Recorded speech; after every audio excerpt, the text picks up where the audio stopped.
എല്ലാവർക്കും നമസ്കാരം. പീതാംബരം കരവിരാജിത ശംഖചക്ര കൗമോദഗീ സരസിജം കരുണാസമുദ്രം രാധാസഹായമതിസുന്ദരമന്ദഹാസം വാതാലയേശമനിശം ഹൃദി ഭാവയാമി. ഈ ഗുരുവായൂരപ്പ ശരണം. വളരെ മനോഹരമായിട്ടുള്ള ഒരു യാത്ര. യാത്ര എന്ന് പറഞ്ഞാൽ പോരാ, ശരിക്കും ജീവിതത്തിലെ ഒരു അനുഭവം തന്നെയായിരുന്നു ഈ കഴിഞ്ഞ ദിവസത്തെ ചില യാത്രകൾ. തികച്ചും ആകസ്മികമായിട്ടാണ് പത്മനാഭസ്വാമി ക്ഷേത്രത്തിലും ഗുരുവായൂരമ്പലത്തിലും എല്ലാം പോകാനായിട്ടുള്ള ഒരു ഭാഗ്യം ഉണ്ടായത്. അതിന് കാരണം എന്ന് പറഞ്ഞു കഴിഞ്ഞാൽ, നമ്മുടെ അടുത്തൊരു അമ്പലത്തിൽ അവിടെ ശാന്തി കഴിക്കുന്ന ശാന്തിക്കാരൻ വിവാഹം കഴിഞ്ഞു വന്നതിന് ശേഷം കേരളത്തിലെ ക്ഷേത്രങ്ങളിൽ പോകണം എന്നുള്ള ഒരു ആഗ്രഹം പ്രകടിപ്പിച്ചപ്പോൾ അതിനെന്താ നമുക്ക് പോകാമല്ലോ എന്ന് പറഞ്ഞ് അവരെ കേരളത്തില് ഗുരുവായൂർ തൊഴിപ്പിക്കാൻ വേണ്ടിയിട്ടുള്ള ഒരു യാത്രയായിരുന്നു. അപ്പോ അയാള് വളരെ സാത്വികനായിട്ടുള്ള ഒരു ചെറുപ്പക്കാരനാണ്. അതുൽ എന്നാണ് പേര്. മധ്യപ്രദേശുകാരനാണ്. കേരളത്തിലെ ആചാരങ്ങൾക്കനുസരിച്ച് പൂജകൾ പഠിച്ച് കേരളത്തിലെ ഒരു ക്ഷേത്രത്തിൽ തന്നെയാണ് പൂജ കഴിക്കുന്നത്. കേരള ആചാരത്തിലുള്ള ഒരു ക്ഷേത്രത്തിൽ, കേരളത്തിലെ ആചാരത്തിലല്ല, കേരളത്തിലെ ആചാരങ്ങൾ അനുസരിച്ച് നടത്തുന്ന ഒരു ക്ഷേത്രത്തിലെ ശാന്തിക്കാരനായിട്ടാണ് അദ്ദേഹം പൂജ കഴിക്കുന്നത്. അപ്പോ അവിടെ വർഷത്തിലൊരിക്കൽ കലശത്തിന് പോകാറുണ്ട്. അങ്ങനെ പോകുന്ന സമയത്ത് അങ്ങനെ കഴിഞ്ഞ തവണ കണ്ടപ്പോഴാണ് അദ്ദേഹം ഇങ്ങനത്തെ ഒരു അഭിപ്രായം പറഞ്ഞത്. അതിന് കാരണം എന്താ പറഞ്ഞാൽ, അദ്ദേഹം ഇപ്പോഴാണ് വിവാഹം കഴിച്ചത്. വിവാഹം കഴിച്ച ഒരു 5-6 മാസമായിട്ട്. ഞാൻ താമസിക്കുന്നതിനൊന്നും അധികം ദൂരെയല്ല. അപ്പോൾ വിവാഹം കഴിഞ്ഞ് വന്ന് ഒരു 5-6 മാസമായി ഒരു അദ്ദേഹം ഭാര്യയുമായിട്ട് കേരളത്തിൽ പോകാൻ വേണ്ടിയിട്ടുള്ള ഒരു ആഗ്രഹം പ്രകടിപ്പിച്ചപ്പോൾ അതിനു വേണ്ടിയിട്ടുള്ള സഹായങ്ങളെല്ലാം ചെയ്തു കൊടുക്കാം എന്ന ഒരു വാഗ്ദാനത്തിലാണ് നമ്മുടെ കൂടെ അവര് പുറപ്പെട്ടത്. അങ്ങനെ ഇവിടെ നിന്ന് ഞാൻ കുറച്ച് തിരക്കിലായിരുന്നു. ഏപ്രിൽ 1-ാം തീയതി ഉച്ചയ്ക്ക്, ഏപ്രിൽ 1-ാം തീയതി ഒരു പൂജ ഉണ്ടായിരുന്നു. ശ്രീ മോഹൻനായരുടെ ഫാക്ടറിയിൽ എല്ലാ വർഷവും ഏപ്രിൽ 1-ാം തീയതി നടക്കുന്ന പൂജയാണ്. കാരണം പൂജ കഴിഞ്ഞിട്ട് ഉച്ചയ്ക്കുള്ള ഫ്ലൈറ്റിൽ ഞാൻ നാട്ടിലേക്ക്, അതായത് കൊച്ചിനിലേക്ക് പുറപ്പെട്ടു. ഇവര് 29-ാം തീയതി തന്നെ പുറപ്പെട്ടു. അങ്ങനെ അവിടെ ഞാൻ നാട്ടിലെത്തിയതിനു ശേഷം അവിടെ കാലടിയിലൊക്കെ പോയി. പിന്നീട് കന്യാകുമാരിയിലാണ് ഞങ്ങൾ ആദ്യമായിട്ട് പോയത്. കന്യാകുമാരിയില്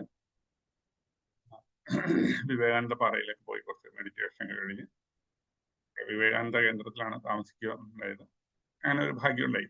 അത് പല യാത്രകളിൽ കൂടി കിട്ടുന്ന ചില സൗഹൃദത്തിന്റെ പുറത്താണ് ഇത്തരത്തിലുള്ള ഒരു ഭാഗ്യങ്ങളൊക്കെ ഉണ്ടാകുന്നത്. അപ്പൊ അവിടെ താമസിച്ചുകൊണ്ട് അവിടെ സൂര്യാസ്തമനവും സൂര്യോദയവും എല്ലാം കണ്ട് വിവേകാനന്ദ പാറയിൽ പോയി മെഡിറ്റേറ്റ് ചെയ്ത് അവിടെ കന്യാകുമാരി അമ്മയെയും ദർശിച്ച് അവിടെ നിന്ന് പിന്നെ തിരിച്ച് പത്മനാഭസ്വാമി ക്ഷേത്രത്തിൽ വന്നു. പത്മനാഭസ്വാമി ക്ഷേത്രത്തിൽ വന്ന് അവിടെ വടക്കേ നടയിലുള്ള ഉടുപ്പി ഹോട്ടലിലാണ് ഞാൻ ബുക്ക് ചെയ്തത്. ഉടുപ്പി ഹോട്ടലിൽ റൂം ബുക്ക് ചെയ്യുന്ന സമയത്ത് അവരെന്നോട് നേരത്തെ പറഞ്ഞു, എൻ്റെ ഓർഡർ ഒരു കൃഷ്ണകുമാറാണ്, സാറേ AC റൂമൊന്നും ഇല്ല കേട്ടോ എന്ന് പറഞ്ഞു. എന്താ കുഴപ്പമില്ല, AC ഇല്ലെങ്കിലും നമുക്ക് കുഴപ്പമൊന്നുമില്ല എന്ന് പറഞ്ഞ് അവിടെ. പക്ഷെ എന്താ പറയുക, അവിടെ non-AC റൂം വളരെ ചൂട് കൂടുതലാണ്. ചൂട് കൂടുതലാണ് എന്ന് പറയാൻ കാരണം എന്ന് വെച്ചാൽ അവിടെ പ്രത്യേകിച്ച് വെന്റിലേഷനോ അല്ലെങ്കിൽ വിൻഡോസോ ഒന്നുമില്ല. അപ്പൊ അതുകൊണ്ടാണ് അവര് അത് പ്രത്യേകം പറഞ്ഞു. ഞാൻ ചെന്ന് കഴിഞ്ഞപ്പോൾ തന്നെ പറഞ്ഞു, റൂം നോക്കിയിട്ട് പറ്റുമെങ്കിൽ മാത്രം ഇതായാൽ മതി, കാരണം ഭയങ്കര ചൂടായിരിക്കും. പിന്നെ ഞാൻ കയറി നോക്കിക്കഴിഞ്ഞപ്പോൾ വളരെ ബുദ്ധിമുട്ട്, നല്ല ചൂട്, അതിനകത്ത് ഇരിക്കാൻ വയ്യാത്തത്ര ചൂട്. പിന്നെ അവര് നോക്കട്ടെ പറഞ്ഞു വേറെ ഒരു റൂമൊക്കെ അറേഞ്ച് ചെയ്ത് തന്നു. ആദ്യമേ അവർ നോക്കിയിട്ടുണ്ടായിരുന്നില്ല. കാരണം എന്താ വെച്ചാൽ അവിടെ ഒരു കല്യാണത്തിന് വേണ്ടിയിട്ടാണ് അവിടെ AC റൂം എല്ലാം ബുക്ക് ചെയ്തിരിക്കുകയായിരുന്നു. എന്നാലും പിന്നീട് അവര് ശ്രമിച്ചിട്ട് വേറെ ഒരു റൂം ബുക്ക് ചെയ്തു. അതിനിടയിൽ ഞാൻ എന്ത് ചെയ്തു, ഞാൻ അവിടെ തന്നെയുള്ള നമ്മുടെ ഗോശാല വിഷ്ണുവിനെ കോണ്ടാക്ട് ചെയ്തു. വിഷ്ണു പറഞ്ഞു എന്താ നമ്മുടെ തൊട്ടടുത്ത് തന്നെ ഗോശാല. വിഷ്ണു എന്താ വെച്ചാൽ ആ സമയത്ത് കാസർഗോഡാണ്. കാസർഗോഡ് ഒരു ആവശ്യത്തിന് വേണ്ടി പോയിരിക്കുകയാണ്. അപ്പൊ അതുകൊണ്ട് അദ്ദേഹം അവിടെ ഇല്ല. ഏട്ടൻ എനിക്ക് ഒറ്റയ്ക്കുള്ളൂ എന്നുണ്ടെങ്കിൽ നമുക്ക് അവിടെ താമസിക്കുന്നതിന് ഒരു ബുദ്ധിമുട്ടില്ല. അല്ല, ഞാൻ അവിടെ ഉണ്ടായിരുന്നു എന്ന് വെച്ചാൽ ചിലപ്പോ 2 3 പേരാണെങ്കിൽ ഒരു ബുദ്ധിമുട്ടൊന്നുമില്ല. ഞാനിപ്പോ അവിടെ ഇല്ല, അതുകൊണ്ട് ഞാൻ നോക്കട്ടെ എന്ന് പറഞ്ഞു. അപ്പോൾ അടുത്ത് തന്നെയുള്ള ഒരു പൂക്കട അവിടെ വെച്ച് പറഞ്ഞ് അവിടെ നിന്ന് വേറെ ഒരു റൂമും കൂടി അറേഞ്ച് ചെയ്തു. അപ്പോൾ ഒരു റൂമിന് പകരം 2 റൂം നമുക്ക് കിട്ടിയെന്ന് പറയണം. ഒരു റൂമിൽ, ഉടുപ്പിയിലെ റൂമിൽ നമ്മുടെ കൂടെ ഉണ്ടായിരുന്ന കുട്ടികളെയും താമസിപ്പിച്ചു. ഞാൻ അടുത്ത റൂമിലേക്ക് മാറുകയും ചെയ്തു. അങ്ങനെ 2 പേർക്കും AC റൂം തന്നെ കിട്ടുകയും ചെയ്തു. അങ്ങനെ വളരെ സുഖമായിട്ട് അപ്പോൾ അവിടെ 2 റൂമിലായിട്ട് ഞങ്ങൾ അതിന് റെസ്റ്റ് എടുക്കാമെന്ന് വിചാരിച്ചു കഴിയുമ്പോൾ പെട്ടെന്ന് എന്തോ ഒരു ബോധോദയം ഉണ്ടായ പോലെ ഞാൻ അവിടെയുള്ള കണ്ണനെ വിളിച്ചു. ശിവകുമാർ നമ്മളുടെ സത്സംഗ സമിതിയിലേക്ക് വളരെ ആക്റ്റീവായിട്ടുള്ള ആളാണ്. ഉണ്ണിയേട്ടൻ്റെ യാത്രകൾക്കൊക്കെ വളരെ ആക്റ്റീവായിട്ട് അമ്മമാരെയൊക്കെ നയിച്ചുകൊണ്ട് പോകാനൊക്കെ വളരെ ഉത്സാഹത്തോടു കൂടി മുമ്പോട്ട് വരുന്ന ആളാണ് ശിവകുമാർ. ശിവകുമാർ വളരെ നല്ല ഒരു നിലയിൽ ജോലി ചെയ്യുന്ന ഒരു വ്യക്തി കൂടിയാണ്. വേറെ ഒരു പ്രൈവറ്റ് സ്ഥാപനത്തിൽ ജോലി ചെയ്യുന്ന വ്യക്തിയാണ്. അപ്പോൾ വെറുതെ എന്തോ ഒരു ബോധോദയം പോലെ പെട്ടെന്ന് ശിവകുമാറിനെ വിളിച്ചു. അപ്പോൾ വിളിച്ചപ്പോൾ കിട്ടിയില്ല. എന്നിട്ട് ഒരു മെസ്സേജ് ഇട്ടു, കണ്ണ ഒന്ന് തിരിച്ചു വിളിക്കുമെന്ന് പറഞ്ഞ് ഒരു മെസ്സേജ് ഇട്ടു. മെസ്സേജ് ഇട്ട് ഉടനെ തന്നെ കണ്ണൻ തിരിച്ചു വിളിച്ചു. തിരുമേനി ഇപ്പൊ എവിടെയാ?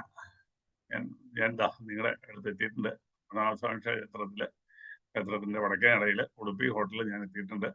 എപ്പോഴാ സൗകര്യം എന്ന് ചോദിച്ചു കഴിഞ്ഞാൽ നമുക്ക് തമ്മിൽ കാണാം.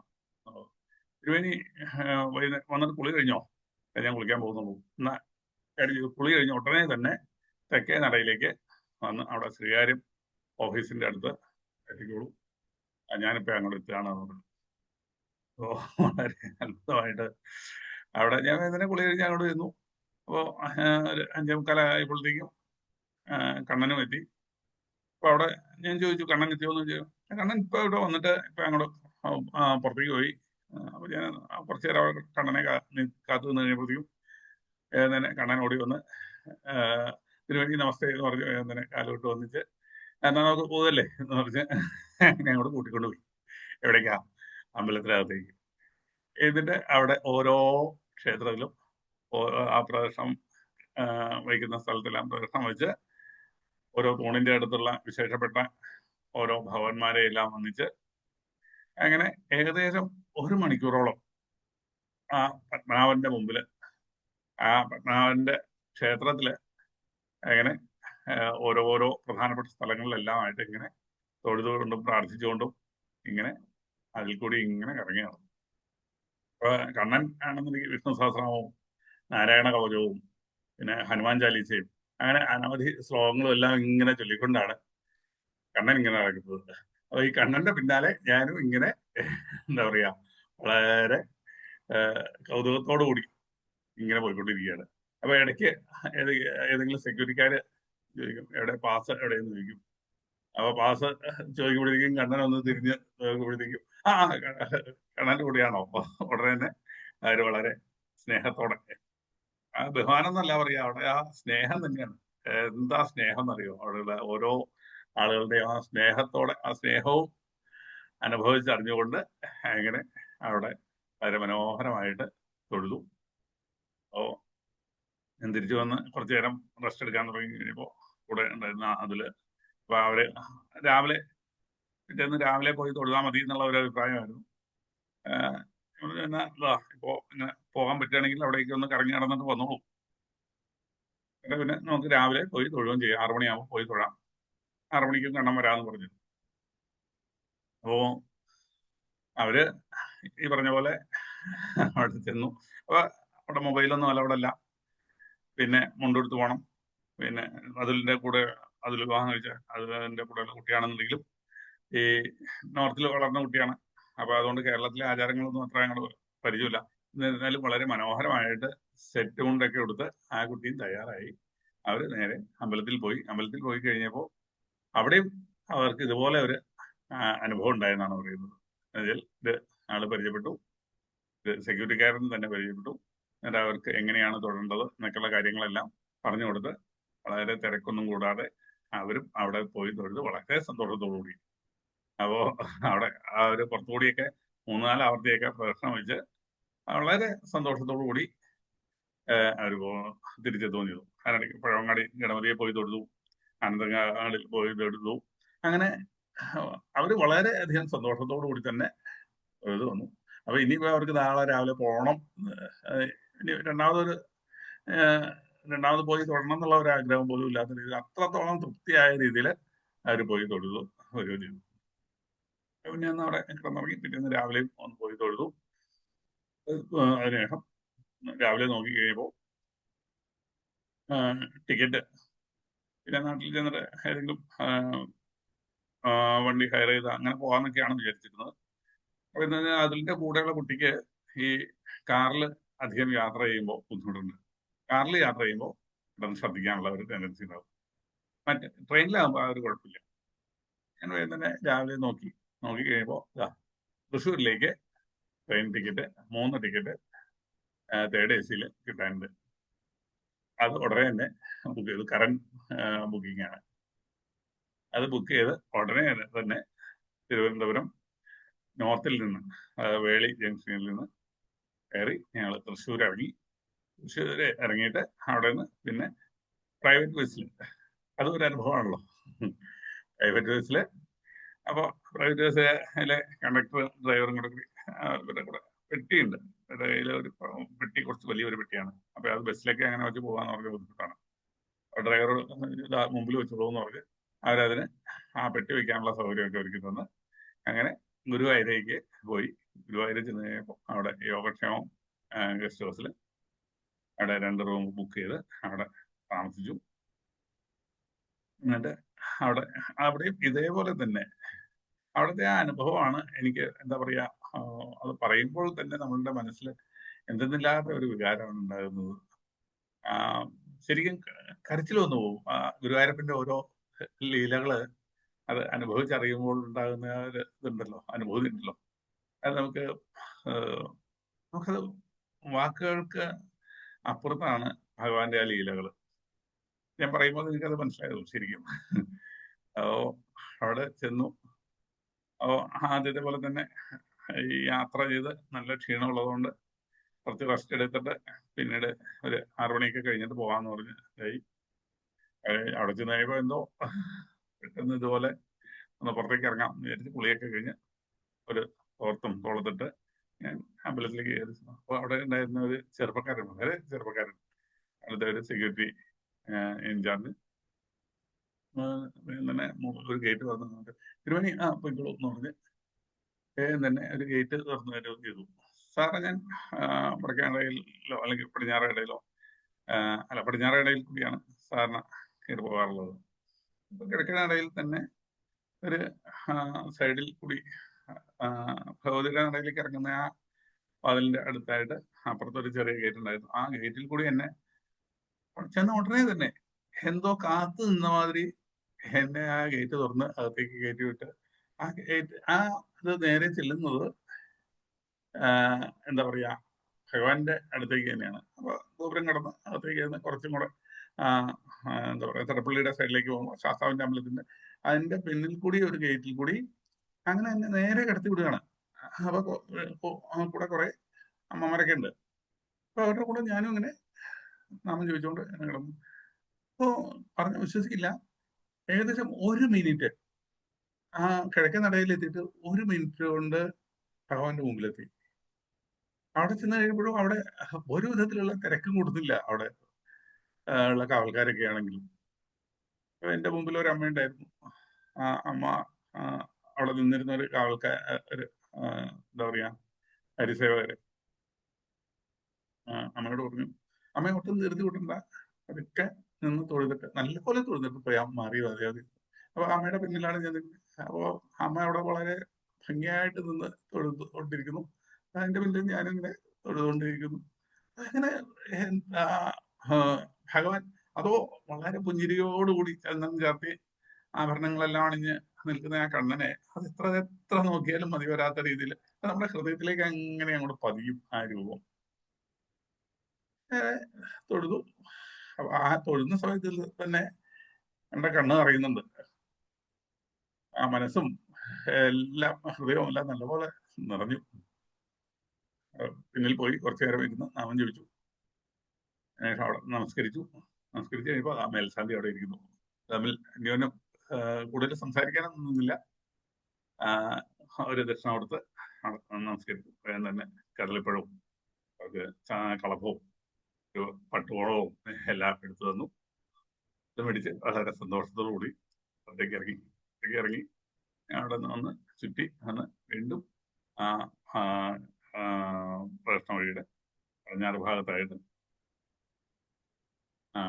അവിടെ പോയി കുറച്ചു നേരം ഇരുന്നു.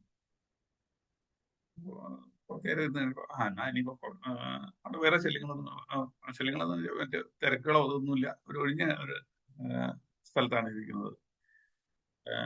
സജന വിവത്സ്യാമി വിജനെ എന്ന് പട്ടേരി പറഞ്ഞ പോലെ ഏതെങ്കിലും ഒരു മൂലയ്ക്ക് വലിയ ഇതൊന്നും ഇല്ലാത്ത ഒരിടത്ത് പോയി ഇരുന്ന് ജപിക്കാം എന്ന് കരുതി അങ്ങനെയാ ജപിക്കുന്ന സമയത്ത് വളരെ സഹസ്രനാമം ചൊല്ലിക്കഴിഞ്ഞ് കുറച്ച് കഴിഞ്ഞപ്പോൾ ഇങ്ങനെ കണ്ണടച്ച് ഇങ്ങനെ ധ്യാനിച്ചുകൊണ്ട് ഇരുന്നു. അപ്പൊ ഭഗവാന്റെ രൂപം മനസ്സിൽ നിന്ന് പോകുന്നില്ല.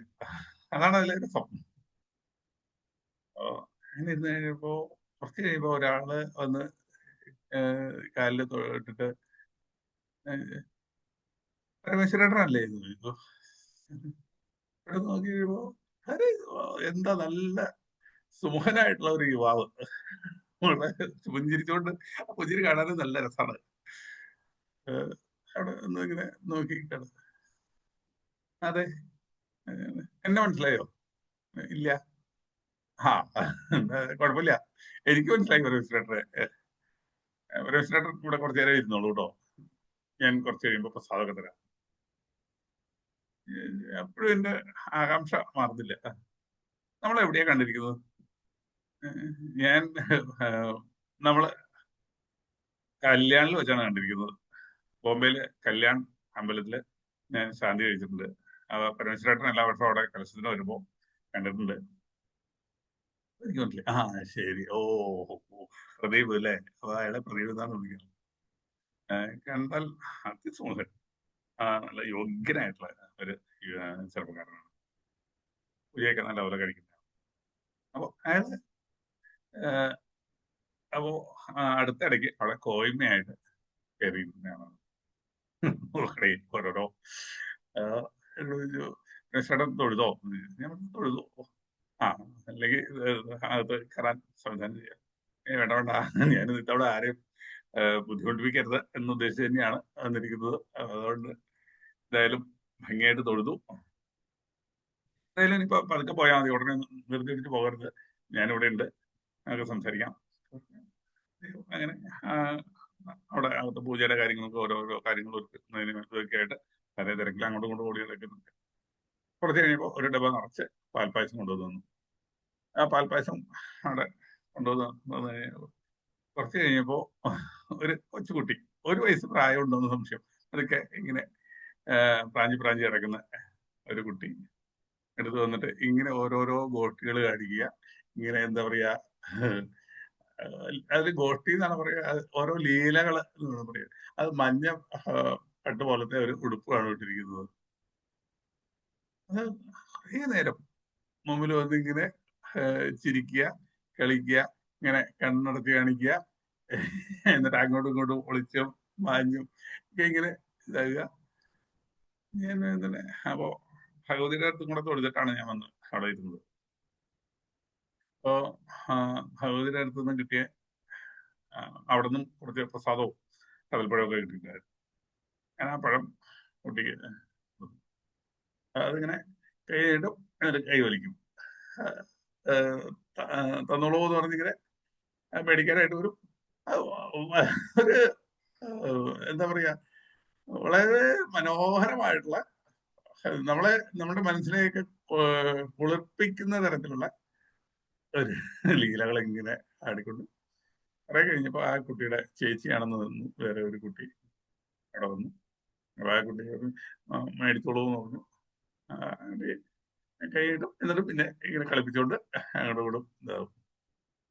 ഞാൻ അവിടെ ആ കൽപ്പഴം അവിടെ താഴെ വെച്ച് കൊടുത്തു കഴിയുമ്പോൾ എടുക്കാനായിട്ട് വന്നു. പിന്നെ ഇങ്ങനെ അതിനൊരു ചുറ്റി ചുറ്റിയിട്ട് അങ്ങനെ അവിടെ പോവുകയും ചെയ്തു. ഈ കുട്ടിയുടെ ചേച്ചി എന്തിനാ അതെടുത്തു, ആ കുട്ടിക്ക് കൊടുത്തു. അത് മേടിച്ചു. ആ കദളിപ്പഴവും കയ്യിൽ വെച്ചുകൊണ്ട് കുറച്ചു നേരം അങ്ങനെ അവിടെ ഇങ്ങനെ അങ്ങോട്ടും ഇങ്ങോട്ടും പോവുക. അപ്പൊ ഈ കുട്ടിയുടെ കൂടെ ആരൊക്കെയാണ് ഉള്ളതെന്ന് ഞാൻ ശ്രദ്ധിച്ചില്ല. ഈ ചേച്ചിയെ മാത്രമേ കണ്ടോളൂ. ആ കുട്ടിക്കും ഏതാണ്ട് 8-9 വയസ്സേ ഉണ്ടാവുള്ളൂ.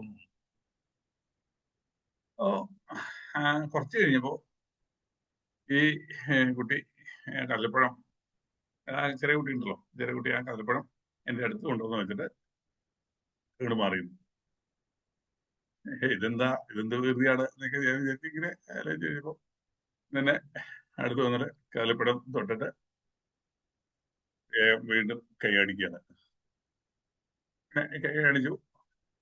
ആ കദളിപ്പഴം എടുത്തു കൊടുത്തു.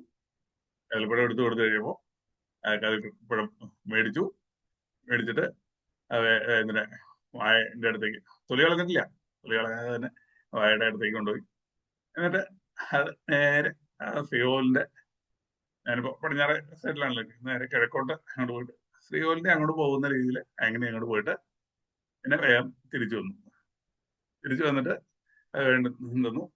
അപ്പൊ ഞാൻ അതിന്റെ തൊലി കഴിഞ്ഞ് ആ തൊലി കളഞ്ഞിട്ട് ചെറുതായിട്ട് പൊട്ടിച്ചു കൊടുത്തു. കഴിഞ്ഞപ്പോ ഓരോ കഷ്ണമായിട്ട് അത് മേടിച്ചു കഴിഞ്ഞു. ഒരു കഷ്ണം ചേച്ചിക്കും കൊടുത്തു. ബാക്കി കുറച്ച് ബാക്കി ഉണ്ടായിരുന്നു. അത് വന്നു കഴിയുമ്പോ ബാക്കി ഉണ്ടായിരുന്നത് എന്റെ കൈ പിടിച്ച് എന്നോട് കഴിക്കാൻ ഉള്ള രീതിയിൽ എന്നെ കൊണ്ട് കഴിപ്പിക്കുന്നു. അതിനുശേഷം അവിടെ കുറച്ചു നേരം അപ്പൊ എനിക്കിങ്ങനെ എന്താണ് പറയേണ്ടതെന്ന് അറിയാൻ പാടില്ലാത്ത രീതിയിൽ സന്തോഷവും സങ്കടവും എല്ലാം ഇങ്ങനെ ഒരു മിശ്രമായിട്ടുള്ള വിവിധ തരത്തിലുള്ള വികാരങ്ങളാണ് മനസ്സിലിങ്ങനെ പഠിച്ചുകൊണ്ടിരിക്കുന്നത്. അപ്പോ അതിപ്പോ പറയുന്ന സമയത്തും ആ ഒരു അവസ്ഥ, അവിടെ ആ ഭഗവാന്റെ സന്നിധിയിലുണ്ടായ ആ ഒരു അനുഭവം, അത് മനസ്സിൽ കൂടി ഇങ്ങനെ ഇതായി നമ്മുടെ ശരീരത്തിൽ മുഴുവൻ അതിൻ്റെതായിട്ടുള്ള ഒരു സ്ഫുരണം, ഭഗവാന്റെ സാന്നിധ്യം അടുത്തറിയുന്നതായിട്ടുള്ള ആ വിധത്തിലുള്ള ഒരു അനുസ്മരണം നമ്മളിൽ കൂടി ഇങ്ങനെ പ്രവർത്തിച്ചുകൊണ്ടിരിക്കും. അവിടെ കൊണ്ട് കഴിഞ്ഞില്ല. കുറച്ച് കഴിഞ്ഞ് ഈ കുട്ടി ഒരു വാഴത്തണ്ട്, ഈ വാഴത്തണ്ട് എവിടെ നിന്നാണ് കിട്ടിയതെന്ന് വെച്ചില്ല, ഒരു ചെറിയ ഒരു നീളമുള്ള ഒരു വാഴത്തണ്ട് അതിങ്ങനെ എടുത്തോണ്ട് വന്നു. ആ വാഴത്തണ്ട് കൊണ്ട് ഇങ്ങനെ തോണ്ടുക. ഞാൻ തന്നെ കണ്ണാ ഓടക്കൊള്ളുമായിട്ടാണല്ലേ ഇനിയിപ്പോ അടുത്ത വരവ്, എന്നാ ഓടക്കൊള്ളില് അങ്ങോട്ട് എടുത്തോ ഊതിക്കോളൂ എന്നൊക്കെ പറഞ്ഞ് ഇങ്ങനെ കളി എന്ന് പറഞ്ഞു. അപ്പൊ അത് ഇതിനെ ചുണ്ടത്തേക്ക് ആ വാഴത്തണ്ട് വെച്ചു. അതിനുശേഷം വാഴത്തണ്ട് എന്റെ അടുത്ത് കൊണ്ടുവന്ന് തരുകയും ചെയ്തു. ഞാൻ കണ്ണൻ തന്നെ വെച്ചോളൂ എന്ന് പറഞ്ഞ് കുട്ടിക്ക് അത് തിരിച്ചു കൊടുത്തു. അതും ആ വാഴത്തണ്ടും കീറിയിട്ട് അതിൽ നിന്ന് ഒരു ചെറിയ കഷ്ണം എന്റെ കയ്യിൽ തന്നു. ഞാനത് അതിങ്ങനെ വെച്ചോണ്ട് ഇങ്ങനെ നാമം ചോദിച്ചോണ്ട് ഇതൊക്കെ എന്താ ഭഗവാന്റെ ലീലകളല്ലേ എന്നൊക്കെ ഇങ്ങനെ ആലോചിച്ചുകൊണ്ട് നമ്മളുടെ മനസ്സ് വേറെ ഒരു തലത്തിലേക്ക് പോകും. നമുക്ക് എവിടെയാണ് എന്താണെന്നുള്ളതൊക്കെ നമ്മൾ പെട്ടെന്ന് മറന്നുപോകും. ആ ഒരു അവസ്ഥയിലേക്ക് എത്തും. ആ ഹൃദയത്തിലാണെന്നുണ്ടെങ്കിലും നമുക്ക് പറഞ്ഞറിയാൻ വയ്ക്കാൻ പറ്റാത്ത ഒരു വികാരം അങ്ങനെ ഇതാണ്. കുറച്ച് കഴിഞ്ഞപ്പോ ഒരു അമ്മയും മകളും കൂടി അവിടെ അടുത്ത് വന്നിരുന്നു. അപ്പോ എനിക്ക് ആ അമ്മ കണ്ട് നല്ല പരിചയമുണ്ട്. എവിടെയാണ് കണ്ടതെന്ന് എനിക്ക് ഓർമ്മ കിട്ടില്ല. പിന്നീട് ഞാൻ ആലോചിച്ച് കഴിഞ്ഞപ്പോ കഴിഞ്ഞ കുംഭമേളയ്ക്ക് പോയപ്പോ അവിടെ കൂടെ വന്ന ഒരു രമചേച്ചിയാണോ എന്നുള്ള സംശയം. എന്നാലും അവരവിടെ അടുത്ത് വന്നിരുന്നു. എന്റെ മുഖത്തേക്ക് ഇങ്ങനെ നോക്കി. എന്നിട്ട് അവര് ആ അമ്മയും മോളും കൂടി അവിടെ ഇരുന്നിട്ട് ഭഗവാനെ തൊഴുത് പ്രാർത്ഥിച്ച് അവിടെ നിന്ന് നമസ്കരിച്ചിട്ട് അവര് കയ്യിലെടുത്ത് വായിക്കുന്ന പുസ്തകം എന്താണെന്നറിയോ? നാരായണീയം വായിക്കാൻ തുടങ്ങി കഴിയുമ്പോൾ ഞാൻ അവരുടെ കൂടെ ചൊല്ലാനായിട്ട് ശ്രമിച്ചു. അപ്പൊ ഞാനിങ്ങനെ ചൊല്ലുന്നത് കണ്ടുകൊണ്ട് ആ അമ്മ പെട്ടെന്ന് എന്നെ ഇങ്ങനെ നോക്കുന്നുണ്ട്. അപ്പോ അടുത്തിരിക്കുന്ന കുട്ടി, ഞങ്ങൾ എന്താ പറയാ, തൊട്ടടുത്തടുത്ത് പരസ്പരം മുട്ടി ഇരിക്കുന്ന രീതിയിൽ അത്ര അടുത്താണ് ഞങ്ങൾ ഇരിക്കുന്നത്. എന്റെ നടുക്ക് ഒരു മോള് വന്നിരിക്കുന്നുണ്ട്. എൻ്റെ അപ്പുറത്ത് ഈ അമ്മയും ഇരിക്കുന്നുണ്ട്. അധികം പ്രായമൊന്നുമില്ല, ഏകദേശം 10-40 വയസ്സുള്ളൂ ഈ അമ്മയ്ക്ക്. അത്രേ ഉണ്ടാവുള്ളൂ എന്നാണ് എനിക്ക് തോന്നുന്നത്, കാഴ്ചയ്ക്ക് അത്രേ തോന്നുന്നു. അപ്പൊ ഈ മകൾക്കാണെങ്കിലും 18 വയസ്സ് പ്രായം ഒരു മോളാണ്. കാണാൻ നല്ല ഭംഗിയുള്ള കുട്ടി, കണ്ണൊക്കെ എഴുതി പട്ടുപാവാടയൊക്കെ എടുത്ത് അങ്ങനെ ആ കുട്ടി വന്നിരിക്കുന്നു. നാരടിയും എടുത്തു കഴിഞ്ഞപ്പോൾ ചൊല്ലുന്നതിന് മുമ്പ് ഞാൻ എത്രാമത്തെ ദശമാണെന്ന് ചോദിച്ചു. അത് കേട്ട് കഴിയുമ്പോഴത്തേക്കും അവർക്ക് പെട്ടെന്ന് ഇവിടെ വന്ന് ഭഗവാന്റെ അടുത്തിരുന്ന് ഒന്ന് വായിക്കണം എന്ന് ആണ് ആഗ്രഹം ഉണ്ടായിരുന്നുള്ളൂ. അപ്പൊ അതിനുവേണ്ടി വന്നതാണ്. അപ്പൊ അവർ എവിടെ നിന്നാണ് വരുന്നതെന്നുള്ള ആ ഒരു കായംകുളം കൊല്ലം ഭാഗത്തു നിന്നൊക്കെയാണ് വരുന്നത്. അത് വായിക്കാൻ തുടങ്ങിയപ്പോൾ അവർ ആദ്യം എടുത്ത് വായിച്ച 1-ാമത്തെ ദശകമാണ്. അപ്പൊ 1-ാമത്തെ ദശകം നമുക്ക് ഇങ്ങനെ ചൊല്ലി പഠിച്ചിട്ടുള്ളതുകൊണ്ട് അത് ബുക്കില്ലാതെ തന്നെയാണെങ്കിൽ നമുക്ക് ചൊല്ലാൻ സാധിക്കും. അതുകൊണ്ട് അവർ ചൊല്ലുന്നതിന്റെ ഒപ്പം ഞാനും അത് ചൊല്ലിക്കൊണ്ടിരുന്നു. അപ്പൊ അവർക്ക് അത്ഭുതം, ഇങ്ങനെ ഒരാളിങ്ങനെ കാണാതെ ചൊല്ലുന്നത് എന്നുള്ള ഒരു അത്ഭുതമായിരിക്കാം അവരും എന്നെ ഇങ്ങനെ നോക്കുന്നത്. പക്ഷെ ഇതിൽ അനുഭവം എന്താണെന്ന് വെച്ചാൽ അവർ ആ നാരായണീയം ചൊല്ലുന്ന സമയത്ത് ഞാൻ ആ കർണാടകത്തിൽ നാരായണീയം ചൊല്ലിക്കൊണ്ടിരിക്കുമ്പോൾ ഞാൻ അവിടെ ഇരുന്ന് ഇങ്ങനെ കരഞ്ഞു. എനിക്ക് കരച്ചില് നിയന്ത്രിക്കാൻ വയ്യാത്ത രീതിയിൽ കണ്ണിനിങ്ങനെ കണ്ണുനീരിങ്ങനെ ധാരധാരയായിട്ട് ഒഴുകാൻ തുടങ്ങി. ആ കൊച്ച് ഇങ്ങനെ ഇരുന്ന് നോക്കുന്നുണ്ട്. 1-ാമത്തെ 2-ാമത്തെ 3-ാമത്തെ ദശകം വായിച്ചു കഴിഞ്ഞ ശേഷം അമ്മ ചോദിച്ചു, അങ്ങ് ആരാ എന്ന് ചോദിച്ചു. അപ്പൊ ഞാൻ പരമേശ്വരനാണ് എന്ന് പറയുന്നതിൽ ഇതായിട്ട് എനിക്കെന്തോ പെട്ടെന്ന് മനസ്സിൽ വന്നത്, ഞാൻ ആരാണെന്ന് എനിക്ക് ഇഷ്ടമില്ല, ഞാൻ ആരാണെന്ന് അവിടത്തേക്ക് അറിയുള്ളൂ എന്ന് പറഞ്ഞ് വേദാന്തം പെട്ടെന്ന് അങ്ങനെ എന്താണ് അങ്ങനെ വേദാന്തം ഒന്നും നിശ്ചയില്ല, വളരെ അങ്ങനെയാണ് പറയാൻ തോന്നുന്നത്. അവരും ഇതെന്താ ഇത് ഇതൊരു മനുഷ്യനാണെന്ന് വിചാരിച്ചിട്ടായിരിക്കാം.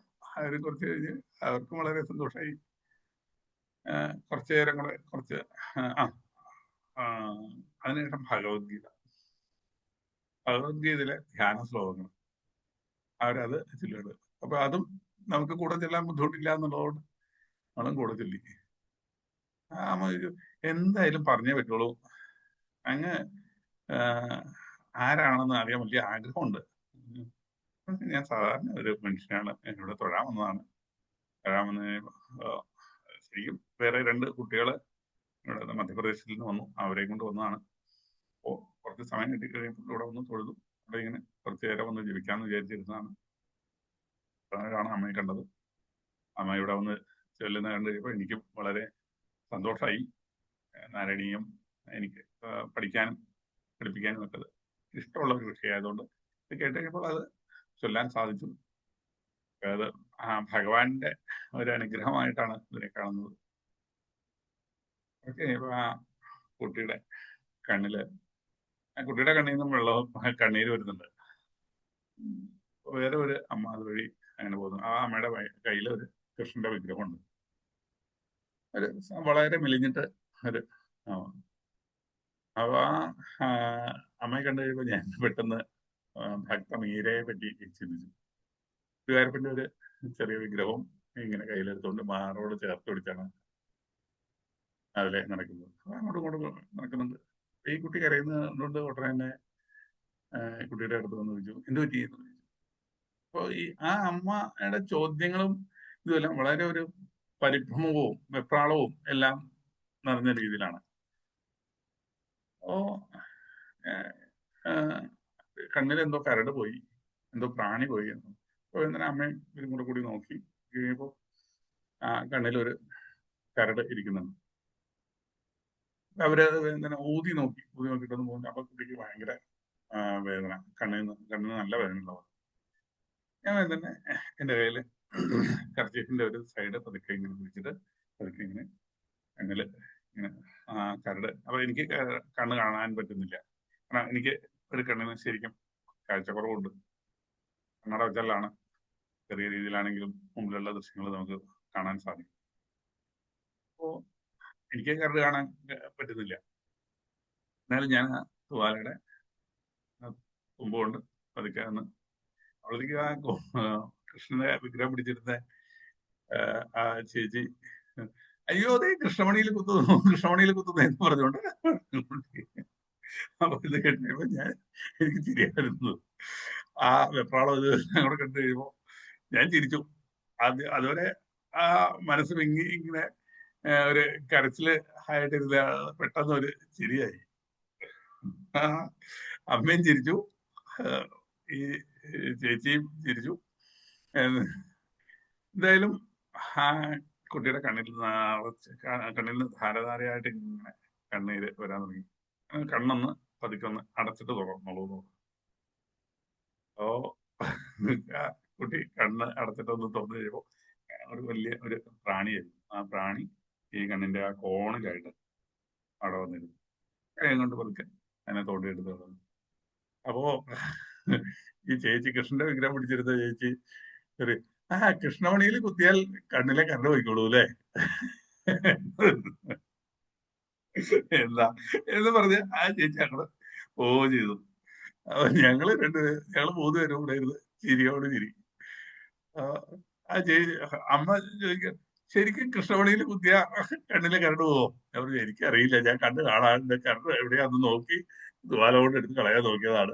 കൃഷ്ണമണിയിൽ കുത്തിയ കണ്ണിലെ കരണ്ട് പോകുമെന്ന് എനിക്കറിയില്ല.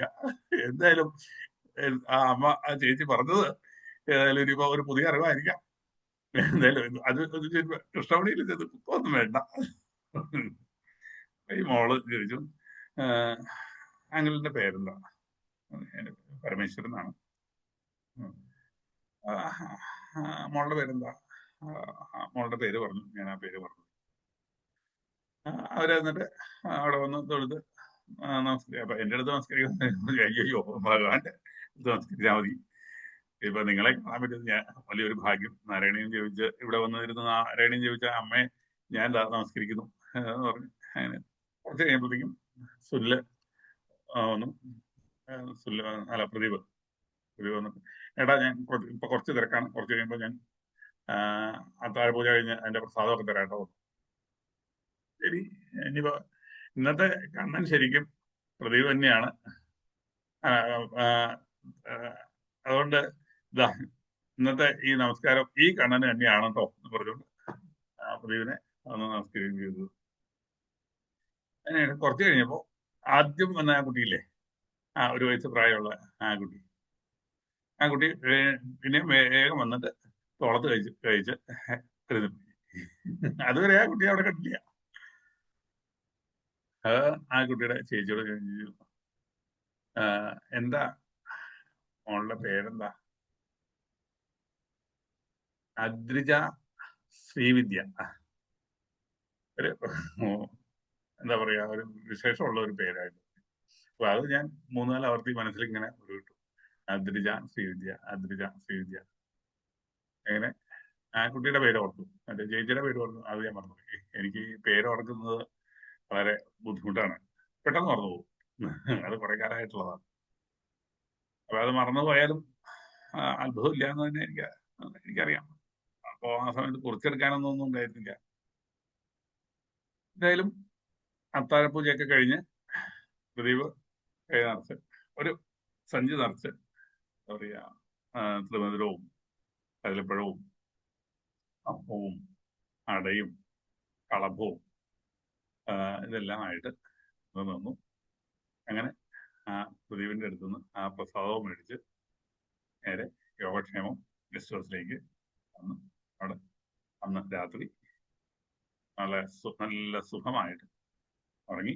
പിറ്റേന്നും ഭഗവാനെ പോയി തൊഴുത് അവിടെ ആനക്കൊട്ടിലെല്ലാം പോയി, അമ്മിയൂരും ആനക്കൊട്ടിലെല്ലാം പോയി അവിടെ കാണേണ്ടതെല്ലാം കണ്ട് കുട്ടികളോടുകൂടി. അപ്പോ ഈ യാത്രയിൽ ഇങ്ങനെ ഉണ്ടാകുന്ന ഓരോ അനുഭവങ്ങൾ, ഇത് നമ്മൾ എന്തെങ്കിലും വേണം എന്ന് വിചാരിച്ച് അങ്ങനെ പോയി കഴിഞ്ഞാൽ ഒരുപക്ഷെ നമുക്കൊന്നും അനുഭവിക്കാൻ പറ്റിയെന്ന് വരില്ല. യാദൃശ്യമായിട്ട് ഇങ്ങനെ കിട്ടുന്ന ഓരോ അനുഭവങ്ങൾ അത് എത്ര കാലം കഴിഞ്ഞാലും നമ്മുടെ മനസ്സിൽ നിന്ന് പോകില്ല. ശരിക്കും ഇതൊക്കെ തന്നെയല്ലേ ഭഗവാന്റെ ലീലകൾ? ആ കുട്ടി എങ്ങനെ അനവധി ആൾക്കാർ ഇങ്ങനെ പോകുന്നുണ്ട്. അതിനിടയിൽ നമ്മുടെ അടുത്ത് വന്ന് ഇങ്ങനെ ആ ലീലകൾ ആടാനും നമ്മളുമായിട്ട് ഒരു പരിചയമില്ലാത്ത നമ്മളുമായിട്ട് ഇത്രത്തോളം അടുപ്പം കാണിക്കാനും അതിനിടയിൽ ഭഗവാന്റെ പ്രസാദം അത്താഴപൂജ കഴിഞ്ഞ് നേരിച്ച ആ പ്രസാദം നമുക്ക് കൊണ്ടുതരാനായിട്ട് ഒരാള് എവിടെയെന്നോ എന്നോ എപ്പോഴോ പരിചയമുള്ള ഒരാള് നമ്മുടെ അടുത്ത്. ഓ, സത്യത്തിൽ നാം ചെയ്ത പുണ്യം എന്താ? ഗുരുവായൂരിൽ പോയി തൊഴണം എന്ന് ആഗ്രഹം പ്രകടിപ്പിച്ച 2 കുട്ടികളെ കൊണ്ട് അമ്പലത്തിൽ പോകാനായിട്ട് തയ്യാറായി. അത്ര മാത്രമേ ഞാൻ ചെയ്തു പോകും. പക്ഷെ അതിന് ഭഗവാൻ തന്ന അനുഗ്രഹം എത്ര വലുതാണ്. ചിന്തിച്ചാൽ നമ്മൾ എത്രയൊക്കെ ചിന്തിച്ചു കഴിഞ്ഞാലും ഇത്തരം അനുഭവങ്ങൾക്ക് നമുക്ക് എന്ത് അടിസ്ഥാനമാണ് പറയാൻ കഴിയുക? ഇതിനൊക്കെ ഏത് തരത്തിൽ നമുക്ക് എക്സ്പ്ലെയിൻ ചെയ്യാൻ സാധിക്കും? ചിന്തിച്ചു നോക്കൂ. ഭഗവാനെ അറിയാൻ, ഭഗവാന്റെ ആ ശക്തി പന്ഥാവിൽ കൂടി സഞ്ചരിക്കുന്ന നമുക്കെല്ലാവർക്കും ഭഗവാന്റെ ഇത്തരത്തിലുള്ള അത്ഭുത ലീലകൾ അനുഭവിച്ചറിയാൻ നമ്മളുടെ യാത്രകൾ എപ്പോഴും നമുക്ക് പ്രചോദനമായി തീരട്ടെ എന്ന പ്രാർത്ഥനയോടുകൂടി ഈ എളിയ വാക്കുകൾ എല്ലാം ഭഗവാന്റെ പാദങ്ങളിൽ സമർപ്പിക്കുന്നു. നമ്മളാക്കി മാറ്റിയ നമ്മളുടെ ഗുരുക്കന്മാരെ മനസ്സാസ്മരിച്ചുകൊണ്ട് എല്ലാം ഭഗവാന്റെ പാദങ്ങളിൽ സമർപ്പിച്ചുകൊണ്ട് സർവം ആത്മനമസ്തേ. സർവേ സുഖിനഃ സന്തു, സർവേ സന്തു നിരാമയാഃ, സർവേ ഭദ്രാണി പശ്യन्तു മാ കശ്ചിത് ദുഃഖഭാഗ്. ലോകാഃ സമസ്താഃ സുഖിനോ ഭവന്തു. ഹരി ഓം ശ്രീ ഓം.